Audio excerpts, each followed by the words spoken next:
Aujourd'hui, je vais te partager 3 trucs pour surmonter la peur du rejet. What's up? Est-ce que ça t'est déjà arrivé de t'empêcher de faire quelque chose parce que tu avais peur de te faire rejeter? Si oui, je veux que tu saches que tu n'es pas le seul à qui c'est déjà arrivé. Que ce soit d'aborder quelqu'un de nouveau, de prendre parole en public ou de postuler pour un nouvel emploi, faut que tu saches que la peur du rejet, c'est quelque chose qui est pas mal plus commun que tu pourrais croire. On a peur du rejet parce que la peur du rejet, c'est relié à des émotions négatives très fortes. Dès qu'on sent que quelqu'un nous a rejeté, on se sent comme si on n'avait pas notre place dans le monde, on se sent comme des losers, comme un échec. Et c'était comme ça que je me sentais avant que je découvre comment surmonter ma peur du rejet. Et c'est justement ça que je vais te parler aujourd'hui. Dans cette vidéo, je vais te partager 3 secrets qui vont te permettre de surmonter la peur du rejet. C'est bon? Allons-y.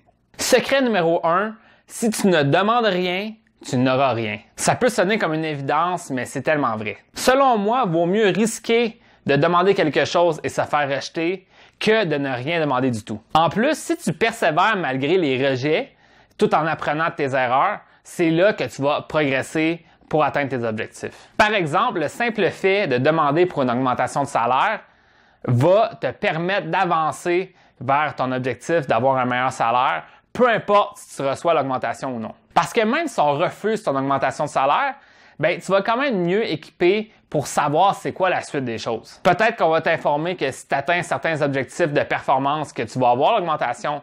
Ou peut-être que tu vas réaliser que si tu veux un meilleur salaire, peut-être que ce serait mieux de changer d'emploi. Donc, peu importe le résultat de ta demande, le simple fait d'avoir demandé va te faire avancer vers ton objectif.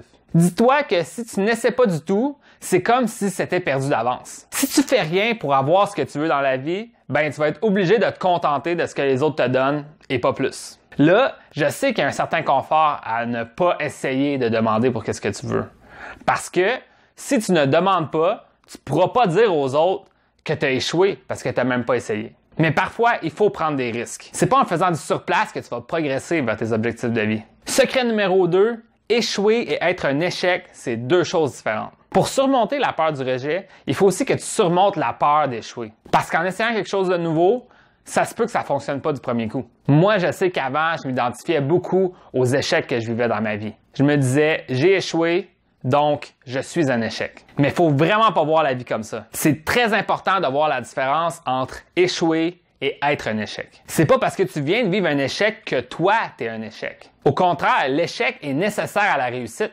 C'est en apprenant de nos erreurs qu'on devient meilleur. En fait, je te dirais que c'est très difficile d'être bon du premier coup dans la vie en général. Laisse-moi te poser une question. Quand tu regardes un sportif de haut niveau réussir dans son sport, est-ce que toi, tu te dis que tu serais capable de faire la même performance que lui du premier coup? Évidemment non, parce que tu sais que ce sportif-là a dû passer des heures à se pratiquer pour atteindre ce niveau-là. Donc, si à la place de voir le rejet comme un échec, mais plutôt comme un apprentissage, c'est vraiment là que tu vas t'améliorer dans ta vie. Secret numéro 3, affronte ta peur progressivement. Pour vaincre ta peur du rejet, il va falloir que tu l'affrontes et je sais que c'est pas toujours facile. Donc, pour réussir à faire ça efficacement, moi, ce que je te conseillerais, ce serait de t'y exposer progressivement.